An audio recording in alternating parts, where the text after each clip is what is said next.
A weeping little girl approaches a young billionaire and says, "Can you be my dad until my mum comes back?" He listens and breaks down in tears when he discovers who she is. The cold autumn wind cut through the air as Declan Westbrook adjusted the collar of his expensive coat.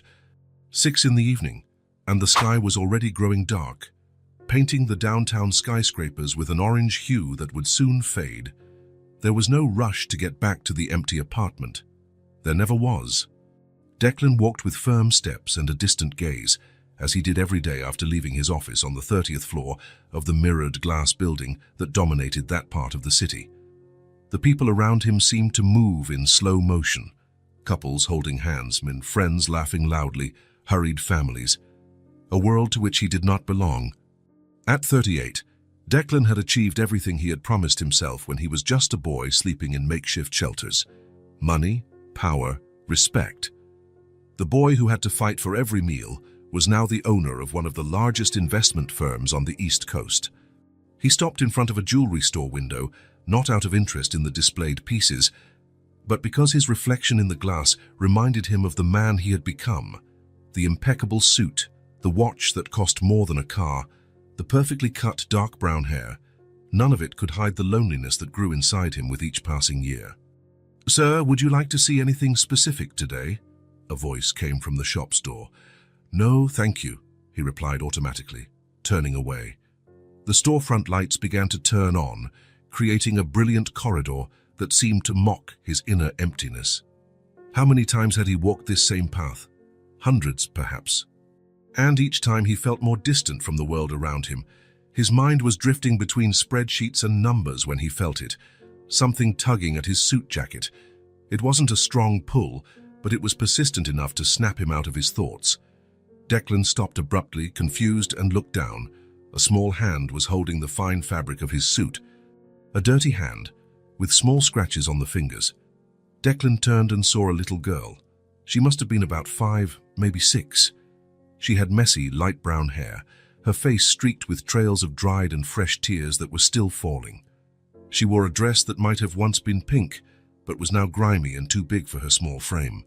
She carried a worn-out backpack almost her size and hugged a time-worn brown teddy bear. Her eyes were a deep blue and were red and swollen from crying, eyes that carried a weight no child should ever know. "Excuse me," Declan said, uncomfortable. He looked around, searching for an adult who might be with her. The sidewalk was crowded, but no one seemed to notice the lost child. The little girl took a deep breath, as if gathering all the courage in the world. Her lips trembled before the words came out. "Can you be my daddy until Mommy comes back?" The question hit Declan like a punch. He blinked several times, trying to process what he had heard. The request was so unexpected, so impossible, that for a moment he thought he had imagined it. "I says what?" was all he could manage to say. People passed around them, some glancing with curiosity, others looking away as if the scene were invisible. The world continued its rhythm while Declan felt time freeze. He knelt to be at her level, still unsure how to react. His self-preservation instinct told him to walk away, to call the police and to not get involved. But something in that child's eyes stopped him from simply turning his back. "Where is your mother?" he asked, trying to keep his voice calm. The girl hugged the teddy bear tighter against her chest. Her eyes filled with fresh tears, and she whispered so softly that Declan had to lean in to hear, "Mommy went to live in heaven. I don't have anyone." The words fell like stones into the silence that formed between them. Declan felt a lump in his throat. Death. The girl was talking about death, with that terrible innocence children have when dealing with what they don't fully understand. "And your father?" he asked, knowing he probably wouldn't like the answer. "I don't have one," she replied, looking at the ground. "It's always just been me and Mommy." Declan swallowed hard. A crowd of thoughts flooded his mind. He should call social services immediately. It was the correct procedure. It was what any sensible person would do. "What's your name?" he asked, trying to buy time to decide what to do. "Isabella," she answered, still not looking up. "But Mommy called me Bella." The wind grew stronger, and Isabella shivered visibly. She was wearing only the thin dress and without a coat, completely inadequate for the cold weather. "Are you hungry, Isabella?" The question came out almost automatically. He remembered the feeling of hunger all too well. She nodded shyly. Let's get something to eat and you can tell me more, okay?" Declan surprised himself with his own words. He wasn't one to get involved. He wasn't one to stray from his path. He wasn't one to offer help. Isabella looked up at him with a mixture of hope and suspicion. Her eyes, despite the tears, had an intensity that seemed to evaluate Declan's every move. "Do you promise you won't leave me alone?" The question was simple, but the weight behind it was immense. Declan hesitated. He couldn't make such a promise. It would be irresponsible. But he also couldn't leave her there, alone in the cold. "Let's take it one step at a time," he replied carefully. "First, let's get something warm to eat." He extended his hand but didn't touch her. He let her decide if she trusted him enough. After a few seconds that felt like an eternity, Isabella placed her small, cold hand in his. It was as cold as ice. Declan led her a few blocks until he found a quiet cafe, away from the hustle and bustle of the main avenue. It was a small place with soft lighting and few tables, the kind of establishment he frequented when he needed to think. The waitress looked at them with curiosity as they entered. A man in an expensive suit and a visibly needy little girl were not the most common combination. Declan ignored the look and asked for a table in the back. "A hot chocolate and a sandwich, please," he ordered for Isabella, who nodded shyly, "and a coffee for me." While they waited, Declan watched the girl. She placed the teddy bear on the table carefully, as if it was something precious. Her small hands, though dirty, moved with a delicate grace. "Isabella, can you tell me what happened? Where did you live?" She looked down, fiddling with the edge of the table. "I lived with Mommy in a small apartment, but after she went away, the landlady said I couldn't stay anymore." "When did this happen?" "3 days ago," she answered. "The lady let me stay until this morning. She said she was going to call someone to get me, but I ran away." The hot chocolate and sandwich arrived. Isabella looked at the food as if it were a treasure. She started eating slowly at first, but soon hunger took over, and she devoured the sandwich with urgency. "Slow down," Declan cautioned gently. "There's more if you want it." Isabella nodded, slowing her pace. The chocolate left a brown mustache above her lips, and for a single second, Declan felt the urge to smile. "Why did you run away instead of waiting for someone to come get you?" Isabella stopped eating and hugged her teddy bear again. "The lady said I was going to a place with lots of kids without parents. She said I might never come home again." She paused. "But I want to go home when Mommy—" Her voice faltered, and she didn't finish the sentence. Declan knew he should explain it to her. Tell her that her mother wasn't coming back, that there was no coming back, but he couldn't. The words just wouldn't come out. "You don't have any other relatives? Grandparents? Uncles?" "No, it was just me and Mommy. She always said so." "And at school? Is there anyone there who can help?" "Mommy homeschooled me. She said when I turned 6 I would go to a big school." Each answer closed off more possibilities. Declan glanced at his watch. It was almost 8 at night. Social services would likely only be available the next morning.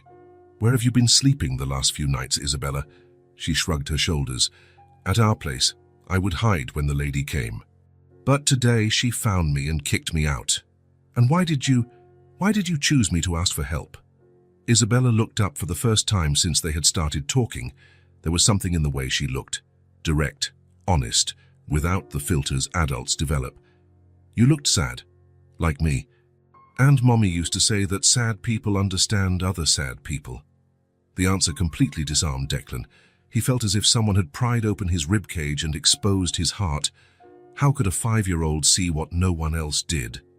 "And also," she continued softly, "you have eyes like my Mommy's." Declan took a deep breath, trying to maintain control of his emotions. He knew what he had to do. Call the police. Wait for social services. It was the correct procedure. It was what any sensible person would do. But then he remembered himself at 10 years old, when he lost his parents in an accident and was taken to a shelter. He remembered the fear, the loneliness, the feeling of abandonment. He remembered the sleepless nights, wishing anyone would show up and say everything would be okay. Isabella had finished the sandwich and was now just holding the mug of hot chocolate between her small hands, enjoying the warmth. "Where are you going to sleep tonight?" The question came out almost as a whisper. She shrugged again, a gesture too adult for such a small child. Declan closed his eyes for a moment. What he was considering was insane. It was reckless. It was completely out of his cautious, planned character. But the thought of leaving this girl to spend the night on the streets, alone and vulnerable, caused a tightness in his chest he couldn't ignore. "Isabella," he said finally, "I think you should come with me tonight. Just for tonight. Tomorrow morning we'll find help, someone who can take proper care of you." Her eyes lit up with a hope so pure that Declan almost looked away, feeling unworthy. "Are you going to be my daddy?" The question was innocent, but its weight was crushing. Declan took a deep breath. "So it's the best I can promise right now," he answered carefully. For Isabella, that seemed to be enough. She nodded seriously, as if they had just sealed an important deal. Declan paid the bill and stood up, still unsure if he was doing the right thing. Probably not, but he also knew he couldn't live with himself if he abandoned her. "Ready?" he asked, extending his hand. Isabella picked up her teddy bear, adjusted her backpack and took his hand. This time it was warmer. As they walked out of the cafe, Declan knew something had irrevocably changed. The path he always walked alone now had an unexpected companion. And that child's impossible request had done something none of his financial successes ever could. It had touched a part of him he had long considered dead. "I'll take care of you from now on," he said softly, more to himself than to her, as they stepped out into the cold night. The private elevator opened directly into Declan's penthouse. Isabella clutched her backpack to her chest, her eyes wide as she took in the enormous apartment stretching out before her. Walls of glass revealed the illuminated city below, like an ocean of artificial stars. "This is where I live," Declan said, turning on the lights automatically with a voice command. Isabella didn't respond. Her steps were hesitant, as if she were afraid of breaking something just by being there. The contrast between her dirty dress and the impeccable surroundings couldn't be greater. "You must be tired," Declan commented, noticing the girl's discomfort. "I'll show you where you can sleep." She followed him in silence, keeping a cautious distance. The teddy bear, her only companion, remained clutched tightly to her chest. The guest room had never been used. It was spacious, with a bed far too large for such a small child. The white walls and minimalist decor seemed too cold and impersonal to welcome someone like Isabella. "You can stay here," Declan said, turning on the lamp beside the bed. "And the bathroom is through that door. There are clean towels and—" He stopped when he realized Isabella hadn't entered the room. She remained at the doorway, as if an invisible barrier were stopping her. "Is everything okay? You don't like the room?" Isabella hugged her teddy bear tighter, shaking her head. Her eyes scanned the space as if searching for traps. "It's too big," she finally whispered. Declan had never considered that a problem. But for a child used to a small space, perhaps it was intimidating. "I understand. Do you want to stay somewhere else?" She shrugged, still not looking directly at him. "Well, for now you can stay in the living room. There's a comfortable sofa there." Isabella followed Declan back to the living room. The dark leather sofa seemed less intimidating than the empty bedroom. She sat on the edge, still clinging to her teddy bear and backpack, as if she might need to flee at any moment. Declan found a blanket and a pillow in a closet. "You must be hungry again. Want something to eat?" "No, thank you," she answered in a low voice, though her stomach betrayed her with an audible growl. "I'll fix something simple," he decided, ignoring her refusal. In the kitchen, Declan realized he didn't have many options suitable for a child. He opened the refrigerator and found only leftover Thai food, some fruit and yogurt. He opted for the yogurt and an apple, cut into small pieces. When he returned to the living room, he found Isabella in the exact same position, stiff and alert. Her eyes followed his every move. "Here," he offered the plate. "It's not much, but tomorrow we'll buy proper food." She accepted the plate carefully but didn't eat immediately. She waited for Declan to take a few steps back before bringing the first piece of apple to her mouth.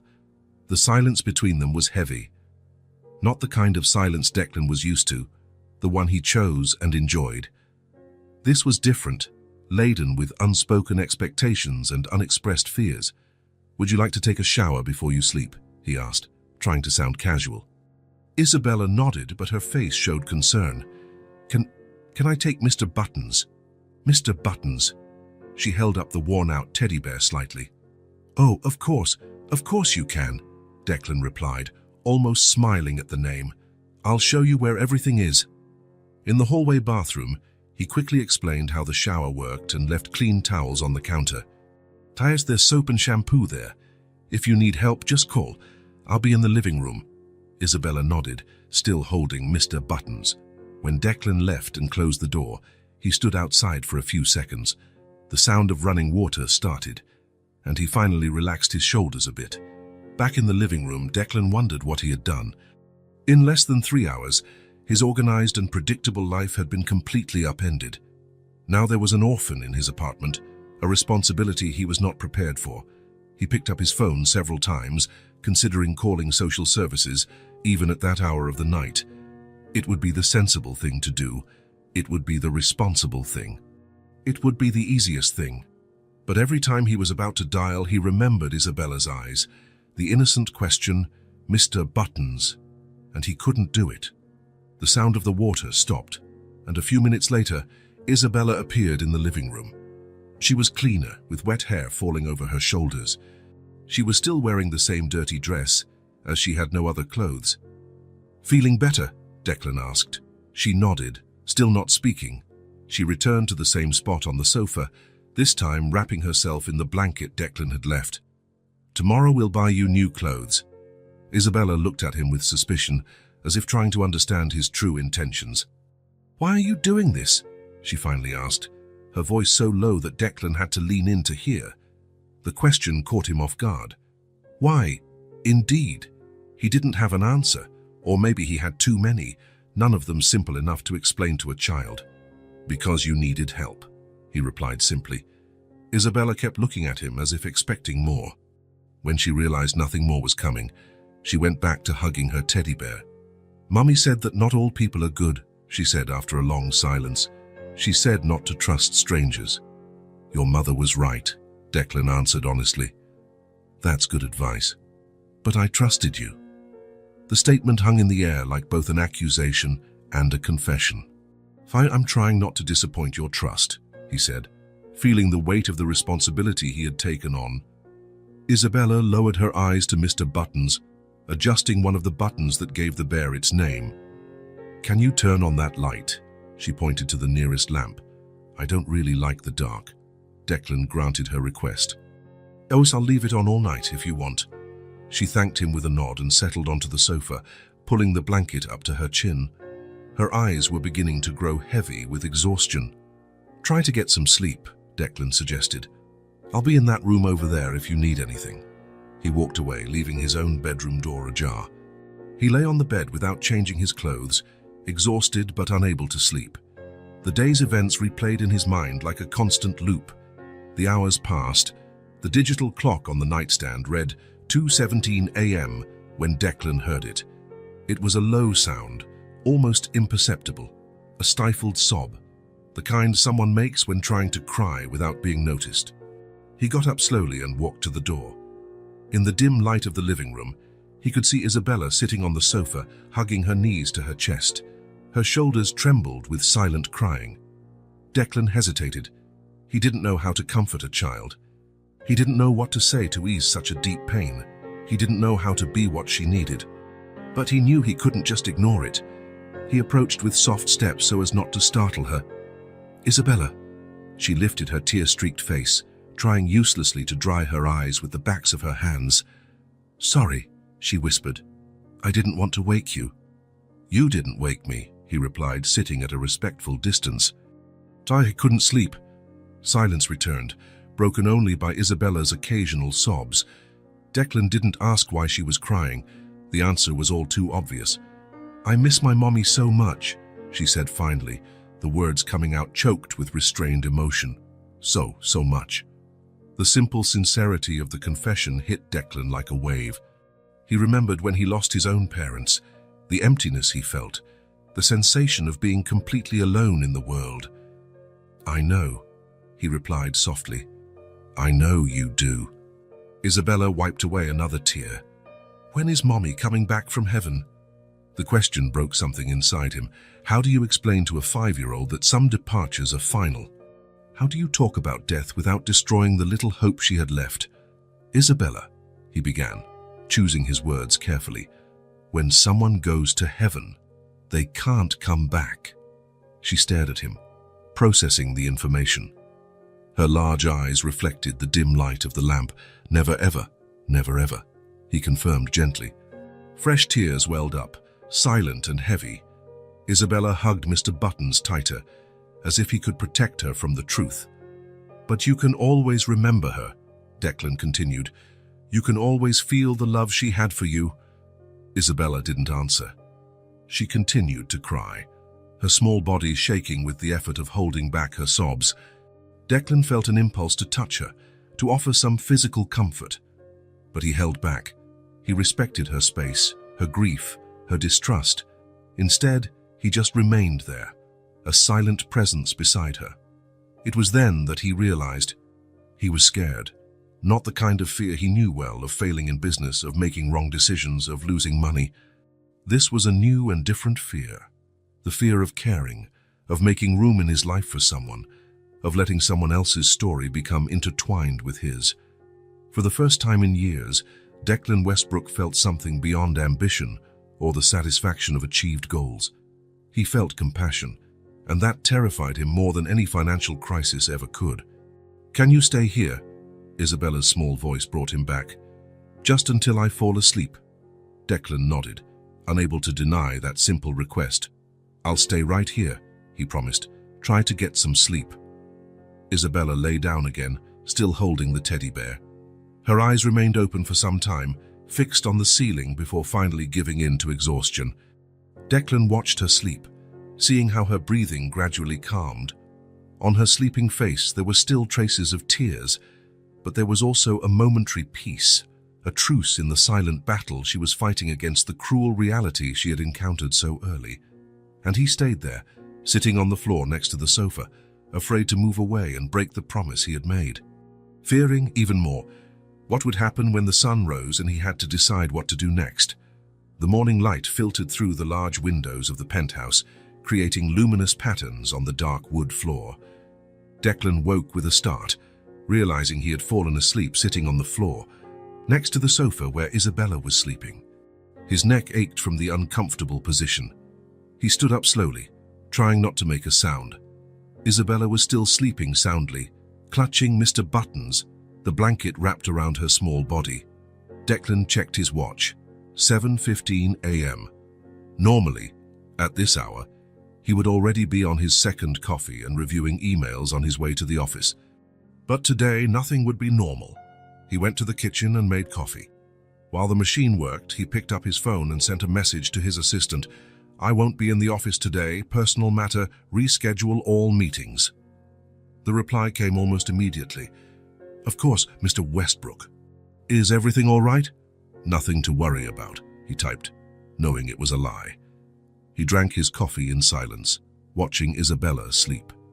Her face was serene now, different from the scared and distrustful expression of the previous night.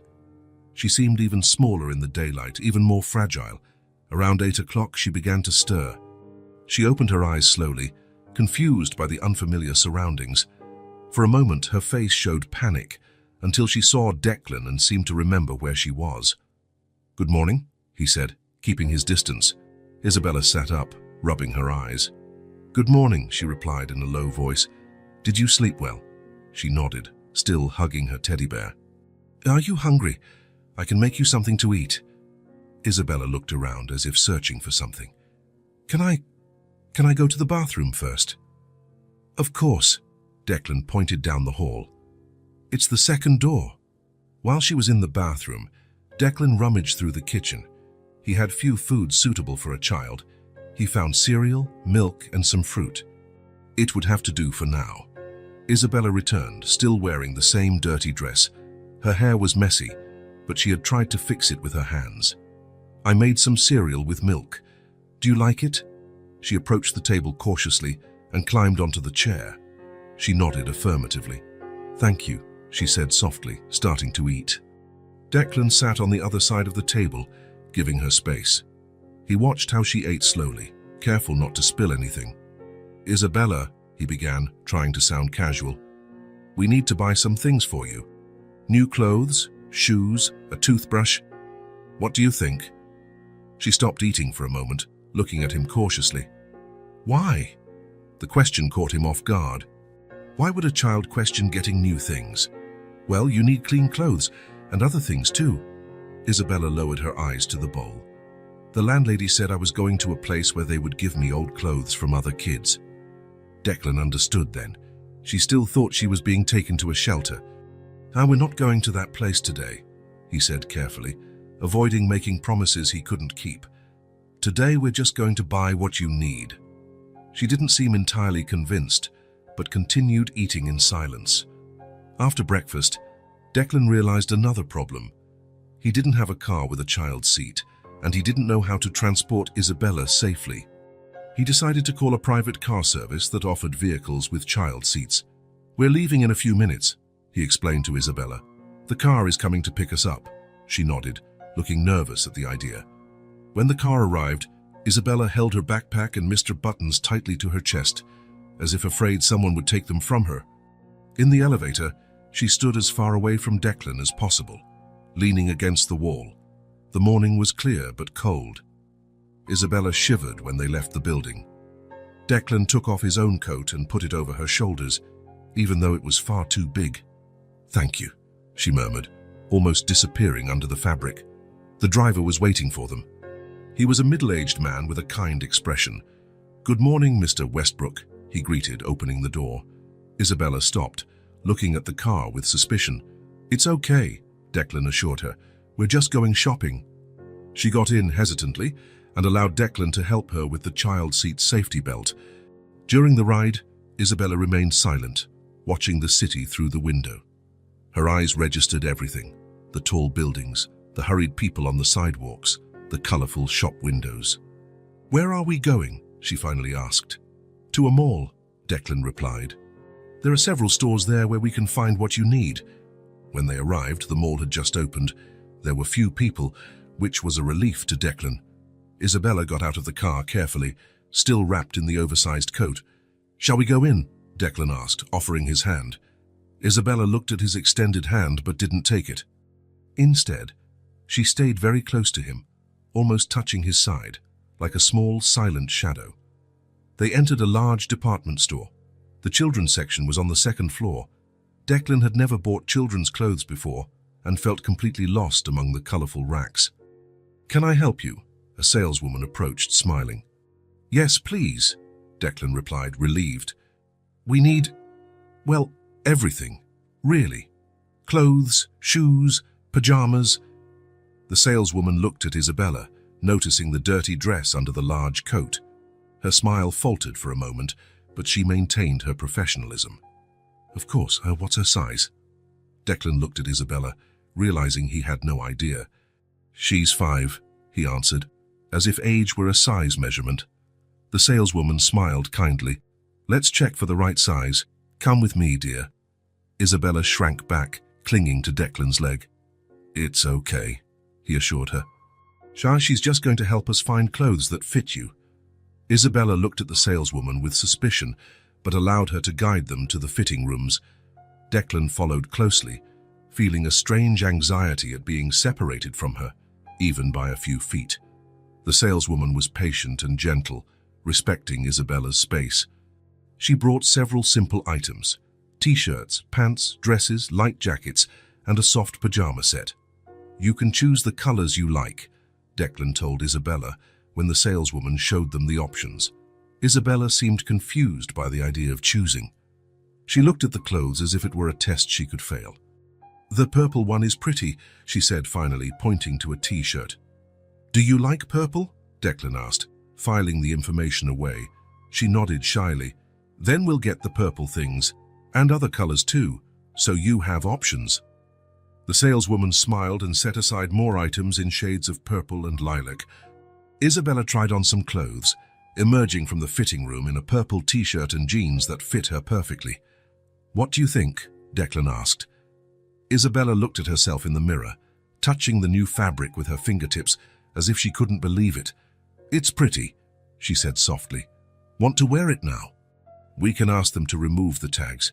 She nodded, and for the first time, a small smile appeared at the corner of her mouth. Declan asked the saleswoman to remove the tags from the clothes Isabella was wearing. They also chose shoes, comfortable sneakers, and simple flats. "We also need other things," Declan remembered. "A toothbrush, shampoo, things like that." The saleswoman directed them to the children's hygiene section. Isabella was particularly interested in a purple toothbrush with sparkling stars. "Can I have this one?" she asked, more comfortable making requests now. "Of course," Declan replied, placing it in the shopping cart along with shampoo, conditioner, and other basic items. They passed through the toy section, and Declan noticed how Isabella's eyes lit up at the sight of the teddy bears.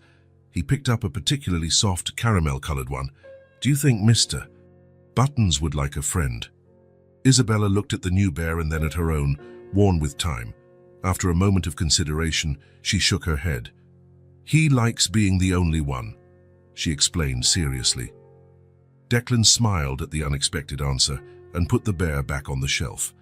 Instead, he picked up some children's books and a set of colored pencils with a drawing pad. When they finished shopping, they had several bags. Isabella looked like a different child with the new clothes, combed hair and shoes that actually fit her small feet.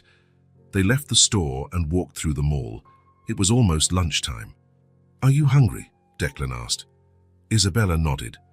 "Let's have lunch right here then." They chose a simple restaurant that served kids meals. Isabella ordered pasta with tomato sauce, and Declan opted for a salad. As they ate, he noticed how she seemed less tense. There was still caution in her movements, but the initial fear was beginning to fade. "Are you enjoying the food?" "Yes," she replied. "Mommy used to make pasta like this." It was the first time she had mentioned her mother without crying. After lunch, they walked towards the mall's exit. There were more people now, and the streets were bustling. When they reached the sidewalk, they needed to cross to get to the spot where the car was waiting. Declan instinctively held out his hand. "Let's cross." "Hold my hand." Isabella looked at his extended hand. There was a moment of hesitation, her eyes evaluating the gesture, as if deciding if she could trust him. Then, slowly, she placed her small hand in his. Her tiny fingers closed around his with surprising firmness. And as they started to cross the street together, Declan looked down and saw it, a small smile on Isabella's lips. It was just a subtle curve at the corners of her mouth, almost imperceptible. But it was there, and something inside Declan's chest warmed in a way he hadn't felt in years. A forgotten sense of human connection, of meaning beyond the numbers in his bank account and the contracts on his desk. On the way back to the apartment, Isabella slept in the back seat, exhausted from the morning of shopping. Declan watched her in the rearview mirror, noticing how she looked more relaxed, less on the verge of a constant breakdown. When they arrived, he woke her gently. "Isabella, we're here." She opened her eyes slowly, momentarily confused, but soon recognized where she was. He carried the bags up, and they entered the elevator. In the apartment, Declan helped her organize the new clothes in the guest room. "You can sleep here tonight if you want," he suggested. "First, or you can stay in the living room again if you prefer." "I can try the room," she replied, surprised by her own bravery. The following days brought a new routine. Declan worked remotely, something he had never done before. He set up a temporary space in the living room for Isabella to draw and read, while he answered emails and participated in video conferences. Isabella was still quiet, but she slowly began to open up. On the third night, as they had dinner together, she looked at Declan with curiosity. "Do you have any kids?" she asked in a low voice. The question surprised him. "No," he answered simply. Isabella continued eating for a moment. absorbing the information. Why not? Declan pondered how to answer. I never got married, and people usually have kids when they're married. Not always, she commented, playing with her fork. My friend down the street had a dad, but her mom wasn't married to him. That's true, Declan agreed. There are many different kinds of families. Isabella fell silent again, thoughtful. After a few minutes, she asked another question. Why do you live alone in this big house? Declan smiled slightly. I guess I never really thought about it. I bought this apartment because I could, and because it has a beautiful view of the city. It's too big for just one person, Isabella observed with the direct honesty only children possess. You're right, Declan admitted. It is too big. The next morning, as they had breakfast, Isabella looked at him with those piercing blue eyes. Did your mommy go to live in heaven too? The question hit Declan like a punch. It had been years since he had spoken about his mother, about the loss he suffered as a child. Yes, he answered after a moment. My mother went to live in heaven when I was 8 years old. Isabella's eyes widened. Were you all alone? Like me? Not exactly like you, Declan explained carefully. I still had my father. I continued to live with him. Did your father take care of you? Yes, he worked a lot, so we spent less time together than I would have liked. But he did the best he could. Isabella hugged Mr. Buttons, who now accompanied her to every meal. Did you miss your mum? A lot, Declan admitted, surprised by his own honesty. I still do, sometimes. She nodded, as if she understood perfectly what he meant. And where is your father now? He went to live in heaven too, but I was already an adult when that happened.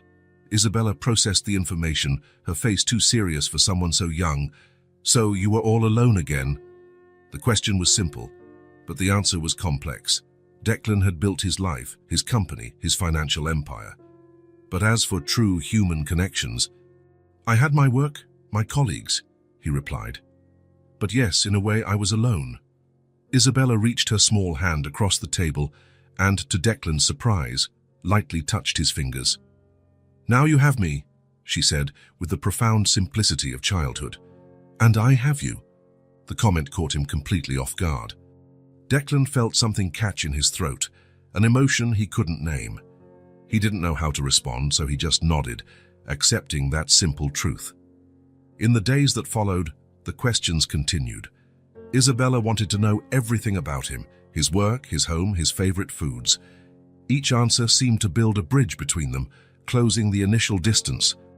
A week after Isabella's arrival, Declan was reading documents on the sofa while she drew at the coffee table. Suddenly, she held up the paper. I made this for you, she said, holding out the drawing. It was a simple picture. 2 stick figures, one big and one small, holding hands. Above them, a bright yellow sun, and a house that looked more like a box with windows. That's us, Isabella explained, pointing. And this is our house. Declan took the drawing carefully, as if it were a fragile treasure. It's beautiful, he said, feeling a lump in his throat. Thank you. Isabella smiled, not just a small smile this time, but a full smile that lit up her entire face. Oh, I'll make another one tomorrow. That night, after Isabella had fallen asleep, Declan stared at the drawing for a long time. He realized that, without planning it, without expecting it, a bond was forming between them, a bond he never imagined was possible. And for the first time in many years, the silent, perfect penthouse was starting to feel less like an empty space and more like a place that could, one day, be called a home. The day began like the ones before. Declan woke up early, made coffee, and answered a few urgent emails before Isabella awoke. Establishing a routine seemed important for both of them. It brought a sense of normalcy to a situation that was far from normal. The golden morning light streamed through the penthouse's large windows, creating patterns on the kitchen floor. Declan watched the city below, the tiny people moving like ants, going to their jobs, their ordinary lives. A week ago, he would have been one of those people. Now he was here, living a kind of life he never imagined. The sound of soft footsteps made him turn. Isabella appeared at the kitchen doorway, dressed in purple pajamas, her brown hair messy from sleep. Mr. Buttons, as always, was with her, held securely in her arms. Good morning, Declan smiled slightly. Sleep well? Isabella nodded, rubbing her eyes. In the last few days, she had started sleeping in the guest room without any problems. The nightmares that had woken her up crying in the first few nights had subsided. Want pancakes for breakfast? Declan asked. I found a simple recipe online. Isabella looked surprised. You know how to make pancakes? Not really, he admitted with a slight smile. But I think I can try. It can't be harder than analyzing a merger agreement, right? Isabella didn't understand the comparison, but smiled anyway. Can I help? Mommy used to let me help in the kitchen sometimes. Of course, Declan replied, trying to ignore the pang in his chest he felt whenever she mentioned her mother. You can be my pancake assistant. He placed a stool near the counter so Isabella could reach. Carefully, he showed her how to crack the eggs and measure the flour. She followed his instructions seriously, her tongue stuck between her teeth in concentration as she slowly stirred the batter. Am I doing it right? She asked, looking up. Perfectly, Declan assured her. You're an excellent assistant. A small smile appeared on her face, lighting up her eyes for a moment. These brief moments of joy were becoming more frequent, and each one made Declan feel an inexplicable warmth in his chest. When the batter was ready, he heated the pan and started cooking the pancakes. The first few came out misshapen, prompting giggles from Isabella. Gradually, however, he got the hang of it, and soon there was a stack of golden pancakes in the center of the table. They sat down to eat, Isabella's legs dangling from the chair, still too small to reach the floor. Declan poured maple syrup over the pancakes and cut hers into small pieces. I also made hot chocolate, he said, placing a steaming mug in front of her. Careful, it's hot. Isabella picked up the mug with both hands, gently blowing on the surface of the liquid, just as she had seen Declan do with his coffee. It was such an adult, imitative gesture that he had to suppress a smile. A comfortable silence settled as they ate. It was no longer the tense silence of the first few days, filled with distrust and fear. It was something quieter, as if words weren't always necessary. Isabella ate half of her pancake before putting down her fork. Her blue eyes, usually evasive, now stared directly at the mug of hot chocolate between her hands. Mommy used to make hot chocolate when I was sick, she said suddenly, her voice almost a whisper. Declan stopped eating, sensing that something important was about to happen. He waited, giving her space to continue. She would put in little marshmallows that floated, Isabella continued, looking at the dark liquid. She said they were magic boats that would carry the sickness away. A sad smile crossed her face for an instant, disappearing as quickly as it came. Her small fingers squeezed the mug as if seeking warmth or comfort. I miss that, she added softly. Declan swallowed hard, feeling a lump in his throat. Next time we can add marshmallows too, he offered, his voice huskier than he intended. Isabella nodded, but her gaze remained distant, lost in memories. For a few moments, only the sound of the cars below filled the kitchen. Mommy got very sick, she said finally, still holding the cup with both hands. There was a restrained quality to her voice, as if she were trying to be more grown up than her years allowed. She couldn't work. One day she just stopped breathing. The words came out simple, direct, devastating in their childlike simplicity. There were no elaborate euphemisms, just the raw truth, as seen through the eyes of a child. Declan felt as if something were crushing his chest. He fought back the tears that threatened to form, knowing instinctively that Isabella needed his strength at that moment, not his fragility. I tried to wake her up, Isabella continued, her voice growing even quieter. I shook her and called her, but she didn't wake up. So I stayed by her side until the landlady came in and started screaming. A tear rolled down her small face, falling directly into the chocolate. Isabella made no sound, no sob. She just let the tears fall silently, as if she were used to crying unnoticed. The lady took me to her room while people in white came and took Mommy away, she continued. Then the lady said I couldn't stay there anymore because Mommy wasn't going to pay the rent. Declan took a deep breath, trying to contain the wave of emotions hitting him. Anger at the woman who had kicked out a child, sadness for the loss Isabella had suffered, admiration for the way she was facing it all. How long were you alone after your mother? He couldn't finish the sentence. 3 days, Isabella answered. The lady said I could stay until the end of the week, But then I had to leave. I stayed there, sleeping in our bed, until she made me get out. 3 days. A 5-year-old child alone with her grief for 3 days. Declan closed his eyes for a moment, trying to process the cruelty of the situation. "You are very brave, Isabella," he said finally, his voice almost failing. She looked at him, genuinely confused. "I'm not brave. I was very scared." "Being scared doesn't mean you're not brave," Declan explained gently. "Bravery is carrying on even when you're scared. And that's exactly what you did." Isabella pondered this, tilting her head slightly. "Mommy used to say I was strong like a little tree," she shared. "That even when the wind blows hard, little trees can bend without breaking." Declan smiled through the tears he could no longer hold back. "Your mother was a very wise woman." Isabella nodded, a faint smile forming between her tears. She was the smartest person in the whole wide world. They fell silent again, breakfast forgotten between them. Declan realized, with a sudden and overwhelming clarity, the depth of the pain this little person carried. And yet there she was, drinking hot chocolate, helping make pancakes, finding moments of smiles between the tears. Isabella had a strength that many adults he knew did not possess, a resilience that came not from hardness, but from the ability to bend without breaking, like the little tree her mother had described. "You know something," Declan said softly. "So I think your mother was right. You really are as strong as a little tree." Isabella looked up at him, a light of hope shining through her tears. In that silent moment between them, something changed, a mutual understanding, a recognition of shared pain. "Can we buy marshmallows today?" she asked, her small voice breaking the silence. "So of course we can," Declan replied, grateful for the chance to do something, anything to bring a little comfort into her life. "We'll buy the smallest ones we can find so they can float like magic boats." Isabella nodded, taking another sip of her chocolate. When she lowered the mug, there was a small brown smudge above her upper lip.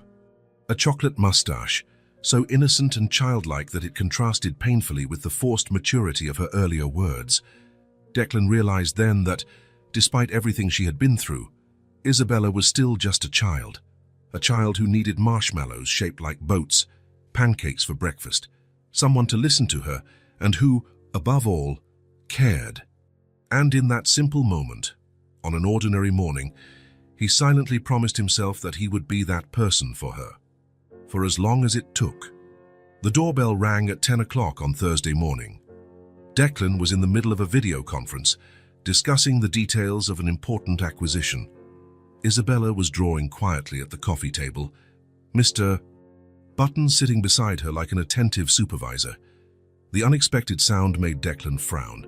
He wasn't expecting anyone.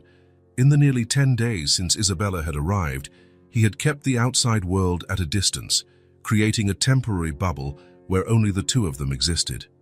"Give me a minute," he asked the executives on the screen, putting the meeting on hold. The doorbell rang again, more insistent this time. Declan stood up, instinctively adjusting his tie. Even working from home, he maintained the habit of dressing formally for video conferences. "Who is it?"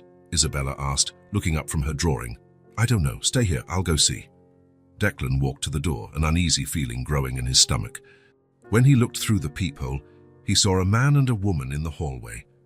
Both were dressed in formal but discreet clothing, and the woman was holding a folder. He took a deep breath before opening the door. "Mr. Declan Westbrook?" the woman asked, her tone professional but not hostile. "Yes, that's me. My name is Karen Matthews from the Department of Child Services. This is my colleague, David Chen. May we come in? We'd like to talk to you about Isabella Crawford." The floor seemed to disappear from under Declan's feet. Of course, this would happen eventually. He knew it. He had thought about it every day. But somehow, he was still not prepared. "Tyus, how did you find out?" was all he could manage to ask. "We received a report from the landlady who rented a room to Evelyn Crawford, Isabella's mother," David explained. "She reported that the girl had disappeared after her mother's passing. We began investigating, and your name came up when we reviewed security camera footage from the area." Declan nodded slowly. Of course there would be cameras. Of course he would be identified. It was inevitable. "May I see your identification, please?" he asked, buying time to gather his thoughts. Both showed official badges. They were legitimate. "Please, come in," Declan finally said, opening the door wider. He led them down the hall, mentally rehearsing what he would say. How would he explain that he had taken a child home without notifying the authorities? How would he justify his actions? When they reached the living room, Isabella was no longer at the table. Declan looked around, confused, until he noticed movement behind the large leather armchair in the corner of the room. She had hidden, only her blue eyes visible, watching the strangers with suspicion. "Isabella," he called softly. "We have visitors. They are people who want to talk with us." She didn't respond or come out from her hiding spot. Instead, she clutched the teddy bear tighter against her chest, as if it could protect her. "Isabella," the social worker, Karen, said in a gentle voice, bending down a little. "You don't need to be afraid, we just want to talk, okay?" Isabella looked at Declan, a silent question in her eyes. He nodded slightly, trying to convey a confidence he didn't feel. "Mr. Westbrook, we need to discuss the situation," David said. "Perhaps we could speak in private first." "Of course," Declan replied, glancing at Isabella again. "I'll be right in the kitchen, okay? You can keep drawing." She didn't move from her hiding spot, but gave a slight nod. In the kitchen, Declan offered coffee, which they both declined. They sat at the table, and he felt strangely as if he were in one of his own corporate interrogations. Only this time, he was the one being questioned. "Mr. Westbrook," Karen began, opening her folder, "we understand that you found Isabella approximately 10 days ago after her mother's passing. Is that correct?" "Yes," Declan confirmed. "She approached me on the street. She was alone, hungry and scared. And you took her to your home," David continued, not as an accusation but as a statement of fact. "Yes, it was late. She had nowhere to go. I couldn't just leave her on the street." Karen nodded. "We understand your concern, Mr. Westbrook. However, the protocol in these situations would be to immediately contact the proper authorities." Declan felt his face flush. "I know, I should have, but—" He paused, searching for the right words. "She was so scared, so vulnerable. I thought I'd take her to a safe place first and deal with the situation the next day." "And why didn't you do so the next day?" David asked, his tone still neutral. The question hit Declan like a punch. Why, indeed? He had planned to call the authorities. He had considered it several times. But every morning, seeing Isabella sleeping peacefully or trying to smile despite everything, he couldn't bring himself to make the call. "I don't have a good answer for that," he admitted finally. I think I wanted to give her a bit of stability before subjecting her to more changes." The social workers exchanged a look that Declan couldn't interpret. "Mr. Westbrook," Karen said, her voice softening slightly, "we're not here to judge you. From what we can see at first glance, Isabella appears to be well cared for. However, there are legal procedures that must be followed."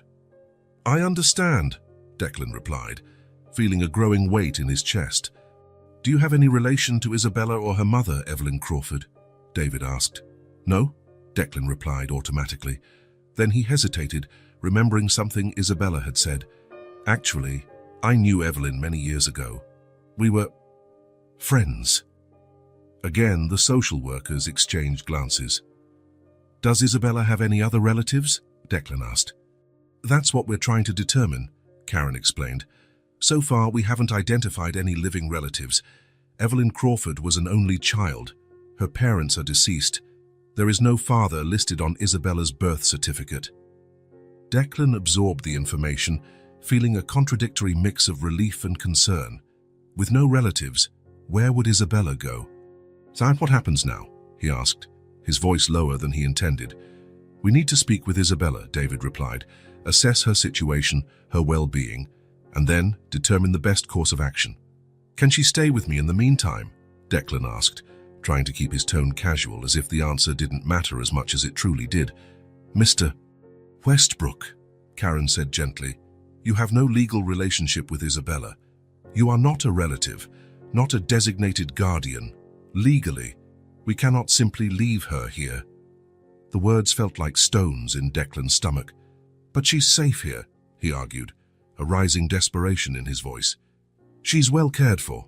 She has food, clean clothes, a place to sleep. She's starting to feel safe again."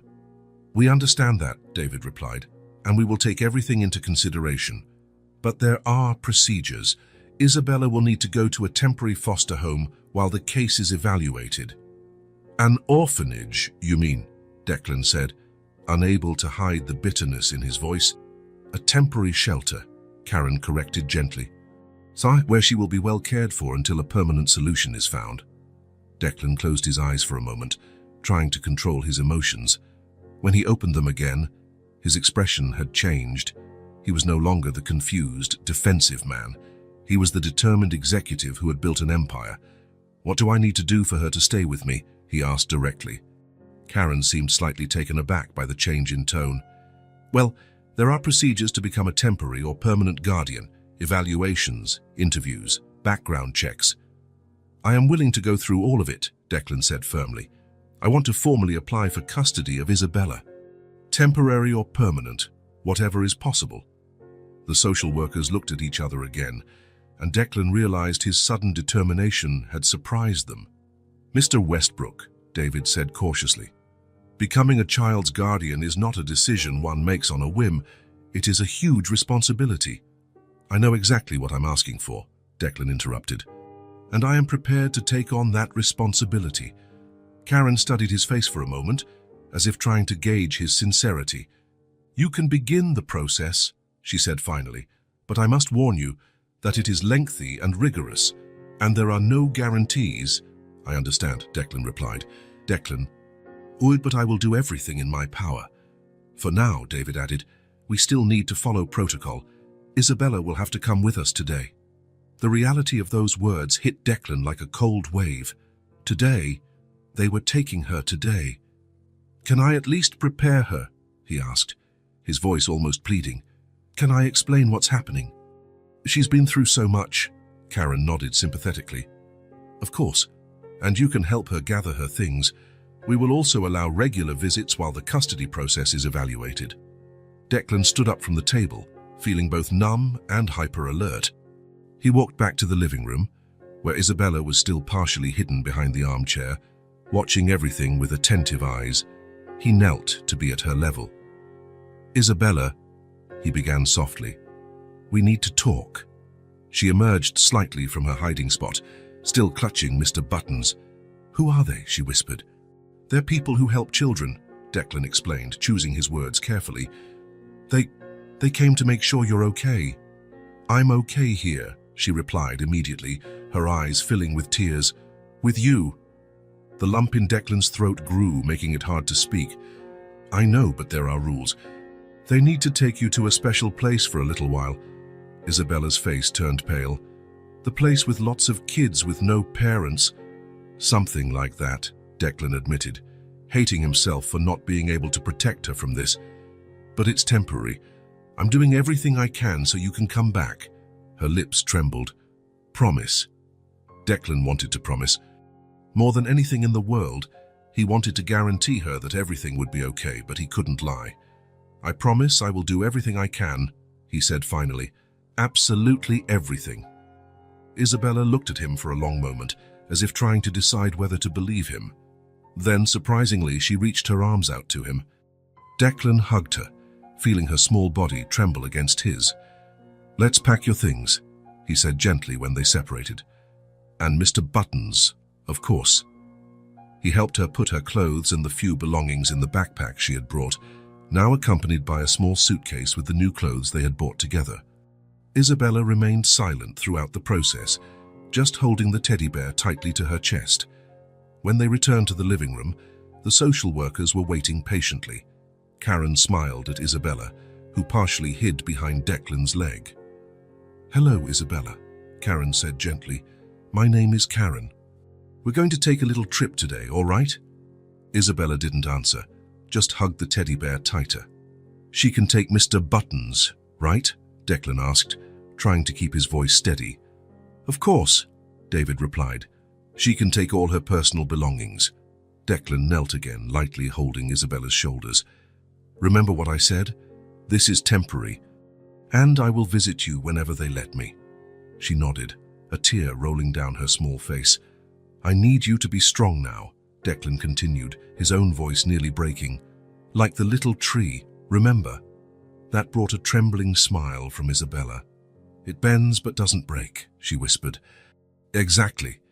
When it was time to leave, Isabella slowly walked over to Karen, who gently extended her hand. Before stepping out the door, she turned one last time. Do I have to go? She asked in a whisper, her eyes fixed on Declan, pleading for a different answer. The simple question pierced his heart. He opened his mouth, wanting to say no, that she could stay, that everything would be fine.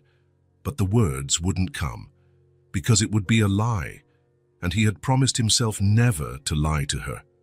Declan couldn't answer. Isabella seemed to understand his silence. She looked down and followed the social workers to the elevator. Before the doors closed, Declan saw her small face one last time, her blue eyes shining with unshed tears. And then she was gone. The apartment suddenly felt too big, too empty. The silence that once comforted him now suffocated him. Declan walked back to the living room, noticing Isabella's drawings still scattered on the table.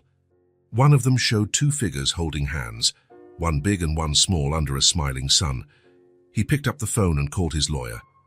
I need you here, now, he said, his voice regaining its firmness, and bring someone who specializes in family law. He spent the next few hours in meetings, making calls, leveraging all his considerable connections and resources. By the time night fell, he had a detailed plan and an entire team working on the case. But even with all the activity, the apartment remained empty, without Isabella's light footsteps, without her curious questions, without Mr. Buttons supervising everything from his special spot on the sofa. Declan dismissed the lawyers around 10 o'clock at night. He was alone, sitting in the living room armchair, looking at the empty sofa where Isabella had slept the first few nights. The small impression her body had left on the blanket was still there. He couldn't sleep that night. He remained in the armchair, mentally replaying everything that had happened in the last 10 days, how his organized and predictable life had been completely transformed by the arrival of a small child with a teddy bear. He thought about everything he had built over the years, his company, his fortune, his empire. He had always believed that was what mattered. He had always been afraid of depending on someone, of making space in his life for another person. Control was his mantra, his religion. But now, looking at the empty sofa, Declan realized a truth he had never considered before. Maybe he couldn't bear to lose her. This child who had entered his life by chance, who had awakened feelings he didn't even know he could still feel. The dawn found him still awake, his eyes burning with fatigue, but with a fierce determination growing inside him. No matter what it cost, no matter how long it took, he would bring Isabella back home. Because, somehow, inexplicably, in just 10 days, that quiet little girl with a worn-out teddy bear had become the most important thing in his life. The morning sun filtered through the curtains of the guest room, creating golden patterns on the floor. Declan had finally managed to bring Isabella back home after 3 days of intense legal battles. His lawyer had obtained an emergency temporary custody order, arguing that the bond already established between them would be harmed by an abrupt separation. It was only a temporary victory, Declan knew. The social workers made it clear that there would be evaluations, home visits, and court hearings in the coming months. But for now, Isabella was back in the apartment, sleeping in the room that was now officially hers. Declan prepared breakfast carefully, pancakes with small marshmallows on the side, just as he had promised. The hot chocolate steamed in the mugs, a large one for him, a smaller one for her. In the 3 days they were apart, he had redecorated the room, painting one wall a soft purple and adding a bookshelf with children's books. The need to do something, anything, to bring her back had been almost unbearable. When he heard the light footsteps in the hallway, he felt a wave of relief. It was still real. She was really back. Isabella appeared at the kitchen door, her hair messy from sleep, wearing her purple pajamas. Mr. Buttons, as always, accompanied her. Her eyes seemed larger, more solemn than before. "Good morning," Declan smiled, trying to keep his tone light. "Sleep well," she nodded, approaching slowly, "I missed my bed," she said softly, and Declan understood she meant the bed in his apartment. The idea that she considered this place her home made his heart tighten. "I made pancakes, and look," he pointed to the marshmallows, "magic boats for the hot chocolate." A small smile appeared on Isabella's face. She climbed onto the chair and looked at the plate with interest. "Thank you," she murmured, picking up her fork. They ate in silence for a few minutes. Declan noticed that Isabella seemed to want to say something but was hesitant. Several times she looked at him and then quickly looked away. "Is everything okay?" he asked gently. "You can tell me anything, you know that." Isabella bit her lower lip, a gesture Declan had learned to recognize as a sign of nervousness. "Can I get my backpack? I want to show you something." "Of course," Declan replied, curious. "Want me to get it for you?" "No," she shook her head, sliding off the chair. "I'll go." Isabella left the kitchen, her quick footsteps echoing down the hall. Declan heard her rummaging through something in the room, and then she returned, holding the same old backpack she had arrived with, some of the few belongings she had from her old home. She sat down again, placing the backpack on her lap. She looked at Declan with a disconcerting seriousness for someone so small. "When I was in that place," she began, referring to the temporary shelter, "I was scared I'd never come back. I promised I would do everything to bring you back," Declan reminded her gently. "I know," she nodded, "but a lot of grown-ups promise things." The simplicity of the observation and the implicit distrust in her words hurt Declan, but he understood. How many promises had already been broken in her short life? "At the place, there was a girl who said maybe you wouldn't want me anymore," Isabella continued, fiddling with the backpack's zipper. "That grown-ups always send kids away." Declan felt a lump in his throat. "That's not true. I wanted you back every minute we were apart."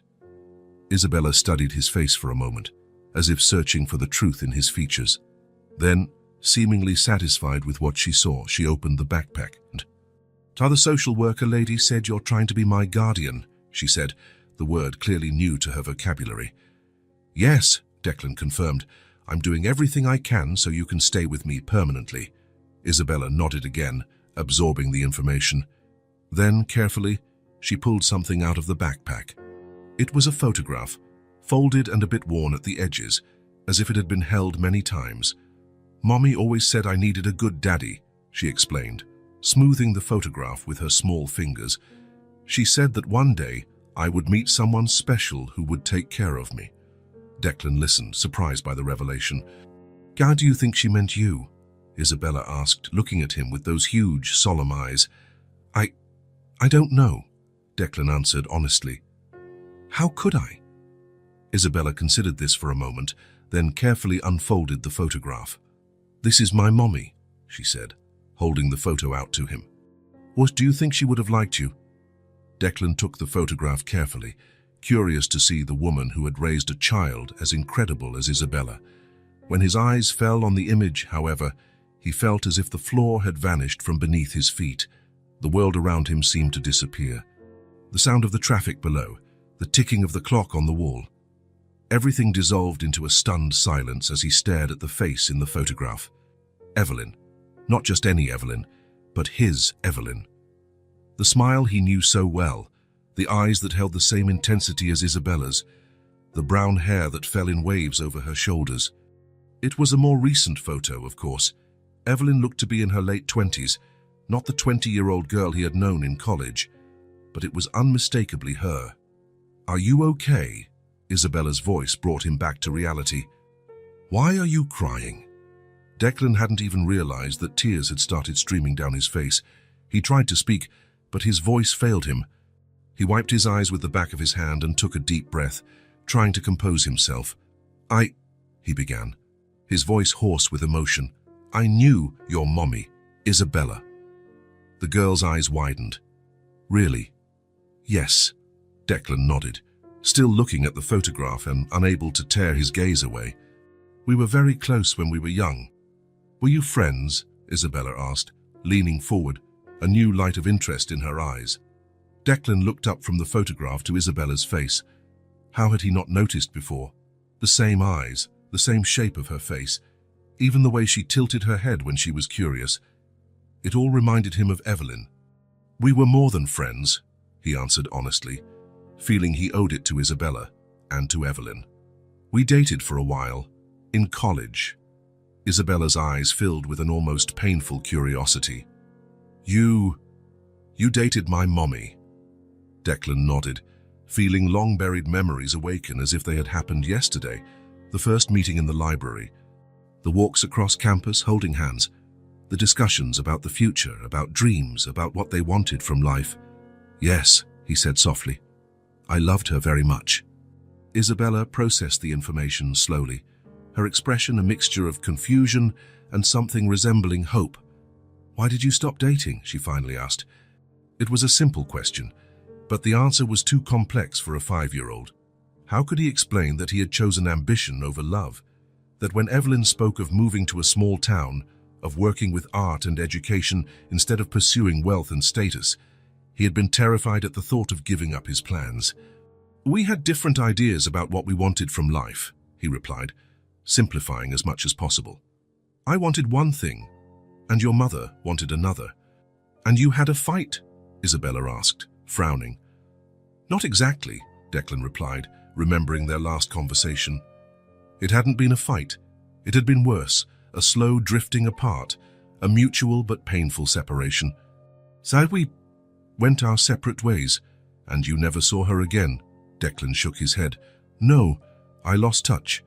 Isabella was silent for a moment, looking at the photograph Declan still held.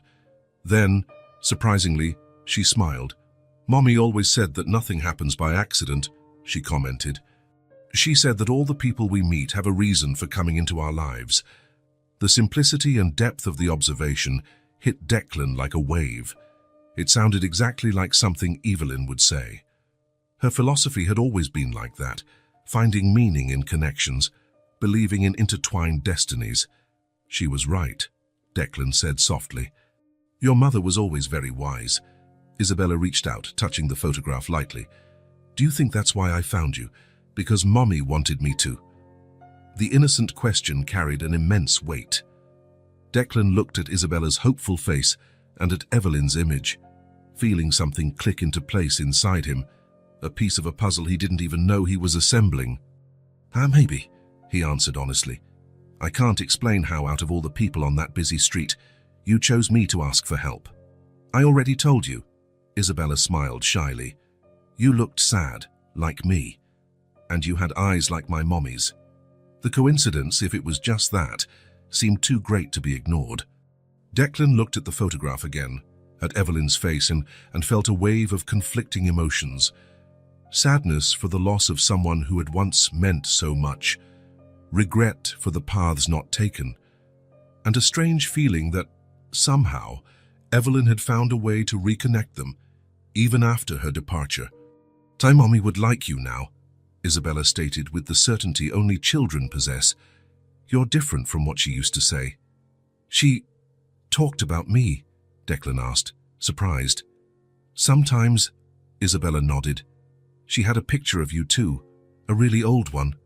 She said you were very smart, but that you only thought about money and work." Declan couldn't help a small, sad smile. She wasn't wrong. "But you're not like that anymore," Isabella continued, with the same certainty. "Now you take care of me." The simplicity of the observation touched something deep in Declan. It was true. He had changed. In just a few weeks, his priorities had completely shifted. The empire he had built, the money he had accumulated, it all seemed secondary now. "Can I keep the photo?" he asked, surprising himself. Isabella hesitated for a moment, then nodded. "But you have to give it back later. It's the only one I have of her smiling like that." "I promise," Declan replied, carefully putting the picture away. They finished breakfast in a comfortable silence, each lost in their own thoughts. Isabella seemed lighter, as if sharing that secret had lifted a weight from her small shoulders. Later, after Isabella went to get dressed, Declan stood alone in the kitchen looking at Evelyn's photograph again. The realization hit him with full force. It wasn't just compassion for a helpless child that motivated him. It was something deeper, more complex. He felt he owed a debt to Evelyn for choosing a path that separated them, for not being there when she needed him, for not having known Isabella from the beginning. But it was more than that. He also owed a debt to the part of himself that had been left in the past, the young man who was once capable of loving without reservation, of dreaming beyond numbers on a spreadsheet, of seeing value in things that couldn't be quantified or bought. That night, after he put Isabella to bed, Declan stood for a long time looking out the window at the illuminated city below. He had made countless difficult decisions in his professional life, faced ruthless competitors, navigated financial crises. But nothing compared to the decision he was making now. With Evelyn's photograph in one hand and a drawing by Isabella in the other, Declan decided he would fight for this child, no matter the cost. Not just out of obligation, not just out of compassion, but because, in some unexpected way, Isabella had become the most important person in his life. And maybe, just maybe, this was his chance to correct the choice he made so many years ago, when he chose ambition over love. The morning was clear but cold as Declan adjusted his tie in front of the mirror. His reflection showed a different man from just 2 months ago. Something had changed in his eyes. "Are you nervous?"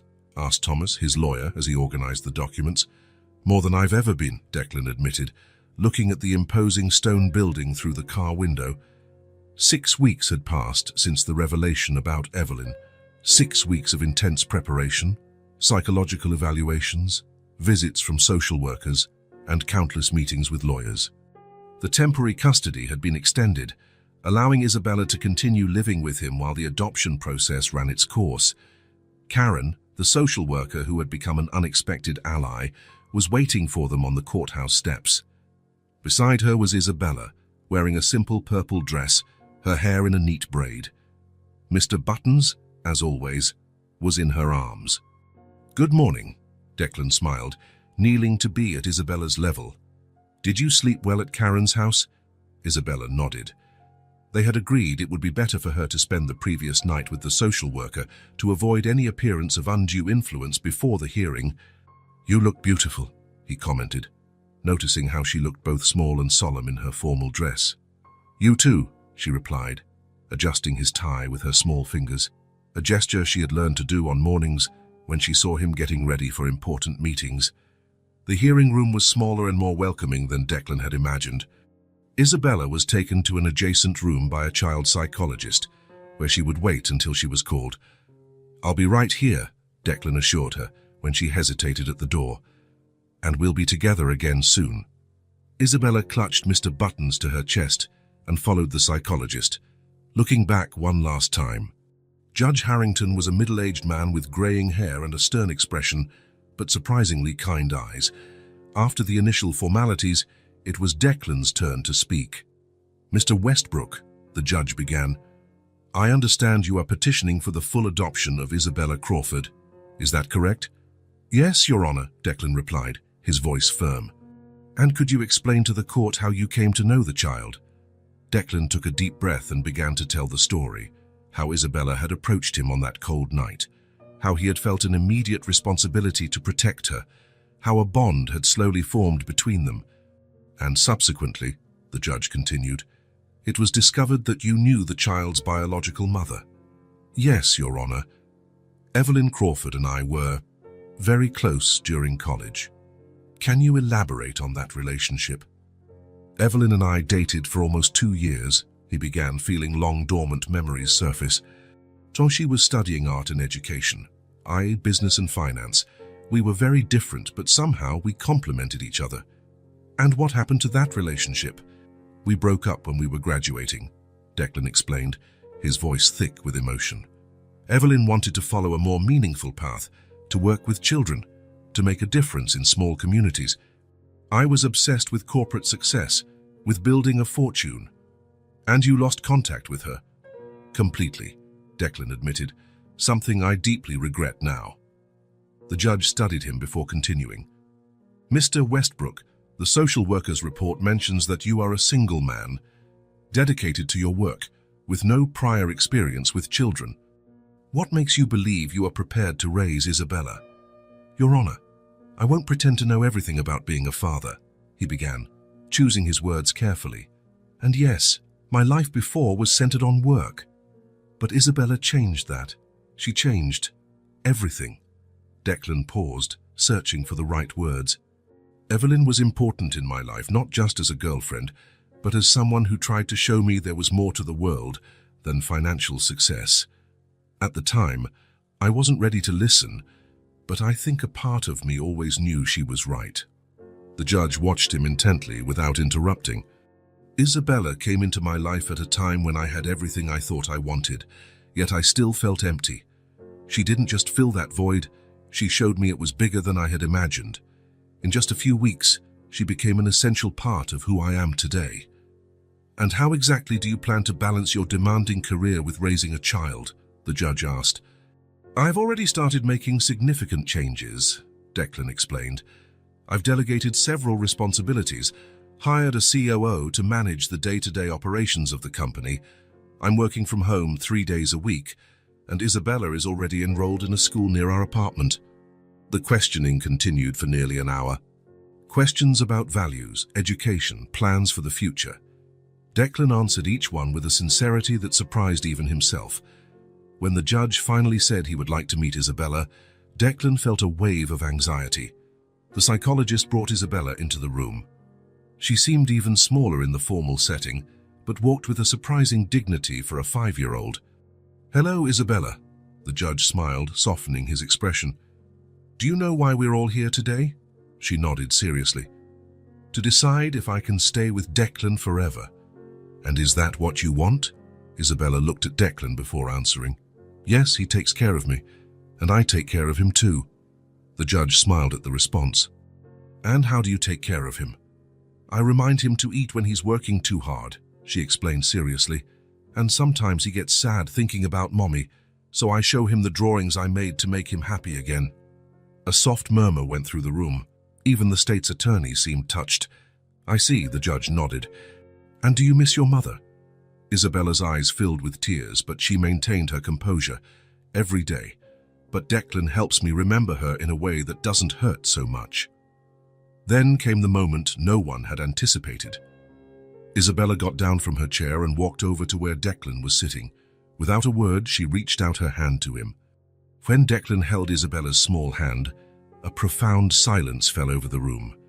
It wasn't the formal silence of a courtroom, but something more significant, as if everyone present could see, in that simple gesture, the depth of the bond that had formed between them. It was undeniable. There they were, visible to anyone. Not just a wealthy man trying to do a good deed and a needy child in want of a home. They were two people who, somehow, had found in each other exactly what they needed. Judge Harrington looked at the scene for a long moment. Then he smiled. "I believe I've seen enough," he declared. "I would like to speak with the attorneys in my chambers." 2 hours later, Declan and Isabella walked out of the courthouse hand in hand. The adoption had been granted. There would be a 6-month probationary period with regular visits from the social worker. But the judge had made it clear that, barring extraordinary circumstances, the decision was final. Isabella was now officially Isabella Crawford Westbrook. On the way home, Isabella was unusually quiet. "Is everything okay?" Declan asked, looking at her in the rearview mirror. "Can we visit Mommy?" she asked suddenly. "I want to tell her." Declan immediately understood what she meant. "Of course." "We can go now if you'd like." The cemetery was on the outskirts of the city, a quiet place with old trees. Declan had never been there before, but Isabella guided him without hesitation among the headstones until they reached a simple one, made of light marble. "Evelyn Marie Crawford, 1985-2024, love remains." Declan felt a tightness in his chest as he saw the dates. She had passed away so young, just a few months ago. Questions that would never be answered hung in his mind. Had Evelyn tried to find him? Had she thought of him over the years? Isabella had brought a single flower, a daisy picked from the courthouse garden. She placed it carefully on the headstone and then knelt on the grass. "Mommy," she whispered, her voice small but clear in the cemetery's silence. "I have someone now, you can rest." The simplicity and depth of her words made Declan have to turn his face to hide the tears that threatened to fall. When he managed to compose himself, Isabella was already standing again, looking at him. "She's listening," she said with the certainty only children possess. "She's happy." Declan nodded, unable to speak. He held out his hand, which Isabella took firmly. They walked back to the car together, passing between the headstones under the golden late afternoon light. A father and a daughter. A family formed not by blood, but by something equally powerful: choice, commitment, love. Declan looked down at the small hand in his and felt a certainty he had never experienced before. After years of building a financial empire, accumulating wealth and power, he had finally found what he had always been searching for without knowing it: a purpose greater than himself, a genuine connection, a family. And somewhere, Declan wanted to believe, Evelyn was watching. Perhaps smiling in that way he had never completely forgotten, as if she knew something the rest of them were still yet to discover. If this story touched your heart, subscribe to the channel and turn on notifications so you don't miss the next ones. Leave a like, because it helps this story get recommended to more people. See you in the next story.